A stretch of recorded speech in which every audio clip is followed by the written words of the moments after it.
নমস্কার শ্রোতা বন্ধুরা, আরেকটি নতুন ভিডিওতে আপনাদের স্বাগত। আজকে জানবো রাজা পরীক্ষিতের মৃত্যু কিভাবে হয়েছিল।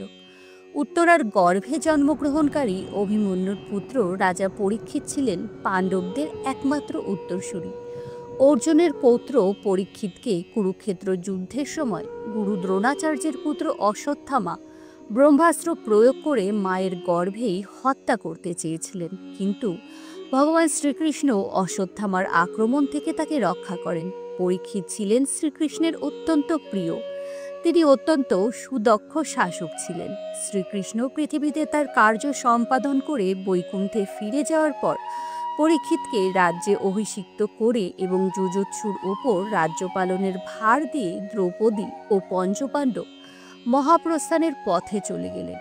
পরীক্ষিত ছিলেন তার প্রপিতামহ পাণ্ডুর ন্যায় মহাবীর ও ধনুর্ধর। প্রায় 60 বছর রাজত্ব করার পর এক অভিশাপে তার মৃত্যু ঘটে। এখন জেনে নিব কী কারণে তাকে অভিশাপ পেতে হয়েছিল এবং তার মৃত্যুই বা কিভাবে ঘটেছিল। একবার রাজা পরীক্ষিত শিকার করতে গিয়ে একটি হরিণকে বাণবিদ্ধ করেন।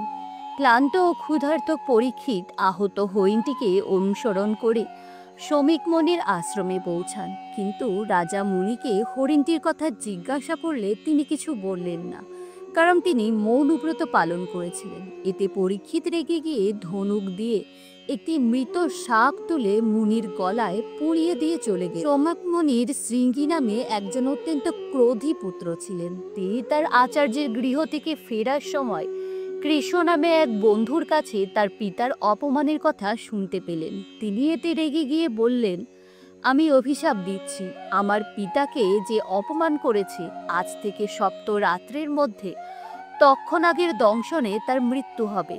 শ্রমিক মুনি যখন এই কথা জানতে পারলেন তখন তিনি তার পুত্রকে বললেন, পুত্র, তোমার রাজাকে এরকম অভিশাপ দেওয়া উচিত হয়নি। তিনি আমাদের পালনকর্তা, আমাদের রক্ষা করেন। তিনি এই আশ্রমে এসেছিলেন ক্ষুধার্ত অবস্থায়।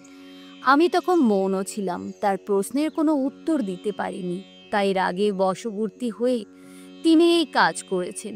তখন শৃঙ্গী বললেন, পিতা, ক্রোধের বশবর্তী হয়ে আমিও তাকে অভিশাপ দিয়ে ফেলেছি, কিন্তু অভিশাপ তো আর ফেরানো যায় না।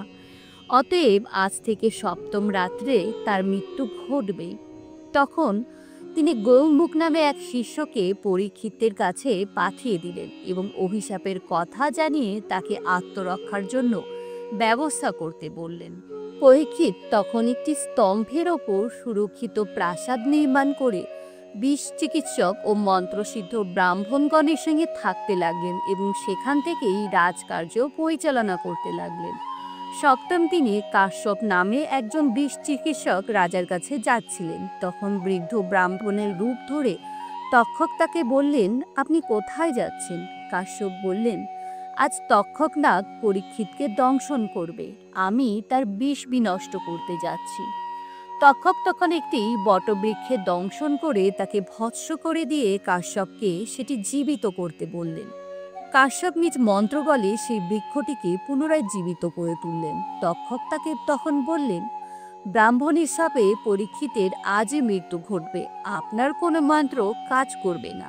আপনি রাজার কাছে যত ধনসম্পদ আশা করেন তার চেয়ে অধিক ধনসম্পদ আমি আপনাকে দেব, আপনি ফিরে যান। কাশ্যপ তপবলে জানতে পারলেন সত্যি পরীক্ষিতের আয়ু শেষ হয়েছে, তাই তিনি তক্ষকের কাছে ধনসম্পদ নিয়ে ফিরে গেলেন।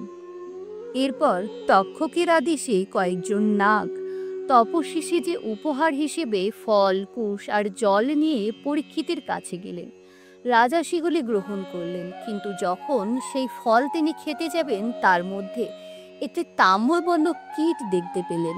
রাজা সেটিকে হাতে নিয়ে বললেন, সূর্য অস্ত যাচ্ছেন, এখন আমার আর কোনো ভয় নেই, আমি জানি আমার মৃত্যু নিশ্চিত। এই কীট তক্ষক হয়ে আমাকে ধ্বংস করুক, ঋষির বাক্য সত্যি হোক। তারপর সেই কীটকে তিনি নিজের গলায় রাখলেন। তখন সেই কীট তক্ষকের রূপ ধারণ করে রাজাকে দংশন করলেন। রাজা বিষের জ্বালায় মাটিতে পড়ে গেলেন এবং সেখানেই তার মৃত্যু ঘটল।